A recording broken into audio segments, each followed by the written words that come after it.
السلام علیکم ورحمت الله وبرکاته. نن سبا خلک ډېر منځونه کوي او په منځ کې داسې غلطۍ کوي چې د هغې د وجې نه مونځ ماتېږي. ډېر چا نه تپوس هم نشي کولی چې ما ته مونځ زده کړه، ځکه چې په زړه کې دا خبره ده چې خلک به راته وایي چې دله تر اوسه پورې مونځ نه ورځي، چې انشاءالله دا رورم جمدي انشاءالله مونځ به راته هم ښایي، د جنازې نیت به راته هم ښایي. دا ټول مسله به انشاءالله په نننۍ ویډیو کې انشاءالله زه تاسو ته ثنا ښیم، د ثنا الفاظ ښیم او چې په هغې کې کومه غلطي خلک کوي د هغې نشاندهي به هم کومه. نو ویډیو تر اخره پورې وګورئ، نور چې کوم پارټونه روان دي د دې ویډیو هغه خامخا وګورئ. په مازه کې چې څومره غلطۍ د ځان نه وباسئ د پاره دی چې ته کوم منځونه کې په دې باندې ته ثواب میلاوېږي، هسې نه چې ځان ستړی کړي او د قیامت په ورځ باندې په دې باندې تا ته یو نیکي هم میلاو نه شي.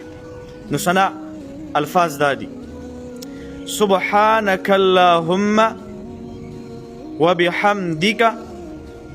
ځینې خلک وایي وبحمدک، ښځې خو اکثر داسې وایي، دا غلط دی. وبحمدک دال برکه گینا وبحمدک